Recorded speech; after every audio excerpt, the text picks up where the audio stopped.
57 वर्ष के सम्राट चौधरी बिहार में बीजेपी के पहले मुख्यमंत्री बनने जा रहे हैं। इस तरह से आज से बिहार की राजनीति में एक नए अध्याय की शुरुआत हो गई है। सम्राट चौधरी को एनडीए विधायक दल का नेता चुना गया है और आज यानी 15 अप्रैल को सुबह 11 बजे वह मुख्यमंत्री पद की शपथ लेंगे। इसलिए मेरा प्रस्ताव है कि श्री सम्राट चौधरी जी नीतीश कुमार को मुख्यमंत्री पद छोड़ने और राज्यसभा जाने की घोषणा के बाद से ही नए मुख्यमंत्री को लेकर कई नामों की चर्चा चल रही थी। लोग जानना चाहते थे कि आखिर बिहार का अगला मुख्यमंत्री कौन होगा। बीजेपी की एक खास बात यह रही है कि वह अक्सर चौंकाने वाले फैसले लेते हैं, लेकिन इस बार ऐसा नहीं हुआ। सम्राट चौधरी का नाम शुरुआत से ही सबसे आगे चल रहा था। सम्राट चौधरी फिलहाल बिहार के उप मुख्यमंत्री भी है और अब उन्हें मुख्यमंत्री बनाया जा रहा है। सम्राट चौधरी कोई नए नेता नहीं है, बल्कि राजनीति उन्हें विरासत में मिली है।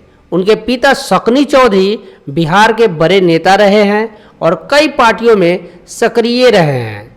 सम्राट चौधरी ने अपने राजनीतिक करियर की शुरुआत 1990 में आरजेडी से की थी। 1999 में वह राबड़ी देवी की सरकार में मंत्री बने। इसके बाद उन्होंने आरजेडी छोड़कर जेडीयू का रुख किया। 2014 में जीतन राम मांझी के सरकार में शहरी विकास मंत्री बने, लेकिन जल्द ही जेडीयू छोड़कर बीजेपी में शामिल हो गए। 2023 में सम्राट चौधरी बिहार बीजेपी के प्रदेश अध्यक्ष बने।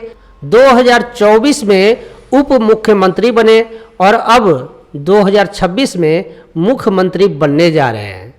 अब समझते हैं 5 बड़े कारण कि बीजेपी ने सम्राट चौधरी को ही मुख्यमंत्री क्यों चुना।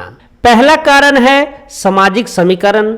सम्राट चौधरी कुशवाहा समुदाय से आते हैं, जो पिछड़ी जाति में आता है।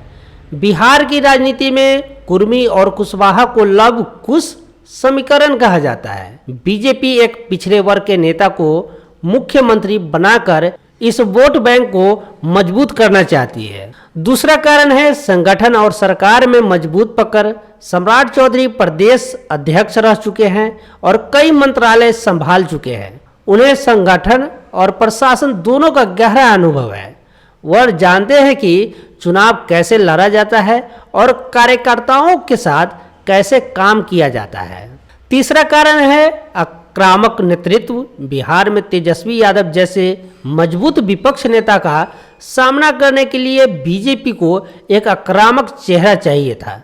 सम्राट चौधरी लगातार महागठबंधन पर हमलावर रहे हैं और बीजेपी के सबसे मुख्य नेताओं में से एक है। चौथा कारण है कि नई पीढ़ी का नेतृत्व। बीजेपी अब नई राज्यों में नई पीढ़ी को आगे बढ़ा रही है।